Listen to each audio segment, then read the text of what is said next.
So today, we're jumping into one of history's great paradoxes. It's the story of a man who created an empire that would last for over 2,000 years, but his own dynasty, the one he bragged would last for 10,000 generations, it crumbled into dust pretty much the second he died. This is the story of Qin Shi Huang, the first emperor of China. Right, let's just start with this, because this is the question at the heart of his entire, incredible story. It's all about ambition, creation, and the insane price of absolute control. How on earth did one man do something that was basically impossible, and then how did it all go so wrong, so unbelievably fast? You know, to really understand the emperor, you have to understand the world that made him. He wasn't born into some peaceful, cushy palace life. No, he was born into a world of pure chaos, of constant violence and fear. To really get a handle on just how insane this was, think of it like this. Imagine if North America or Europe was split into 7 countries that had been at each other's throats non-stop for 250 years. That was the bloody, fractured world the future emperor was born into. I mean, just look at this timeline. His early life was basically a crash course in survival. He was born a prisoner, a hostage in an enemy land. He literally had to hide for his life as a kid. And then, bam, at just 13 years old, he's handed the throne of one of these warring kingdoms. All of this taught him one very hard lesson. Trust no one, and the only way to be safe is to have all the power. And he showed his ruthless side, like right away. At just 21, he's facing a rebellion led by his own mother's lover. He didn't just put it down. No, he had the man executed in the most horrific way possible, torn apart by chariots. And then he had his own mother exiled. He was sending a message, loud and clear. Nothing, not even family, would get in the way of his power. So, once he's got his power base locked down, the young king, Ying Zheng, turns his eyes to a goal that nobody had ever pulled off, conquering all of the other kingdoms and forging them into one single nation. 400,000. Just let that number sink in for a second. That's more people than live in a city like New Orleans today, all wiped out in one fight. This wasn't some gentle, friendly unification. It was a brutal, bloody conquest, powered by a terrifyingly efficient war machine. But here's the crazy part. The same man behind all that bloodshed was also a brilliant visionary. Now, I know stuff like standardized axle width sounds incredibly boring, right? But you have to understand, this was a total game changer. By forcing everyone to use the same money, the same writing, even making sure all their cartwheels were the same width, he basically forced these warring people to start seeing themselves as part of one thing, one nation, China. It's like that iron will he had was forged in the very same fire as his brutality. He'd done something no king before him had ever managed. So the title king, it just wasn't gonna cut it. It wasn't big enough. So he invented a new title for himself, Huangdi, which we'd translate as emperor. And by calling himself the first emperor, he was basically saying, history starts with me. And his ambition was monumental, and I mean that literally.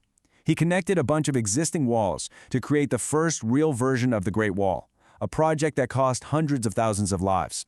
And for his own afterlife, he commissioned an entire army of over 8,000 unique, life-sized clay soldiers to guard him, projecting a tomb that's still sealed today.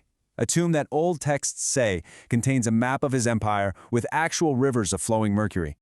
But, and there's always a but with guys like this, that drive to control every single thing about his empire, life, death, even the afterlife, it started to curdle into something much, much darker. His need for order became a twisted obsession with controlling everything, including what people were even allowed to think. And this wasn't just some angry bonfire. No, there was a chilling logic to it. He ordered the burning of histories, philosophies, and poems to literally erase the past. See, if people couldn't read about other ways of life or other types of governments, then how could they ever criticize his? He was trying to control not just the present, but memory itself. You'd think having all that power would make you feel safe, right? Well, for him, it was the exact opposite. Absolute power brought him absolute paranoia. After surviving multiple assassination attempts, he just broke. He became a ghost in his own kingdom, constantly moving between palaces, never sleeping in the same room twice, trusting absolutely no one. He was utterly alone in the world that he himself had created.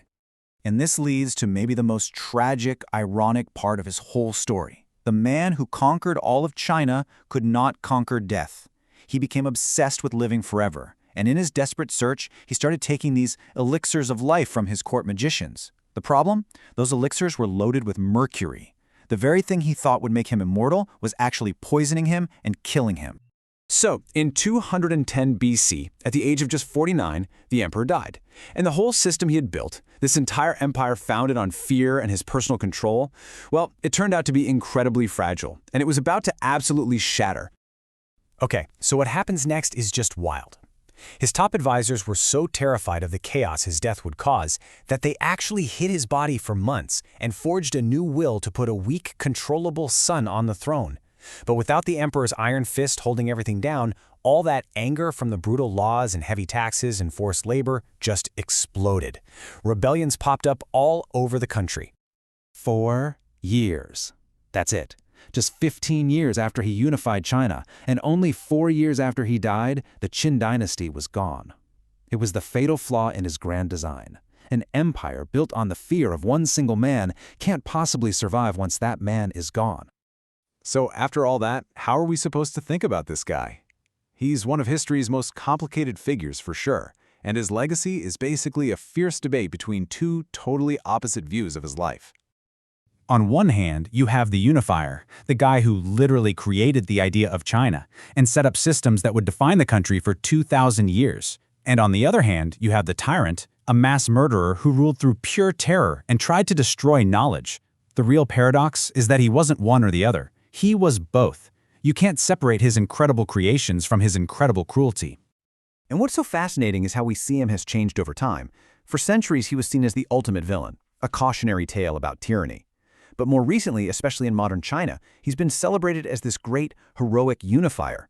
It just goes to show you that a historical figure's meaning can change depending on what people in the present value most: order and unity, or freedom and dissent.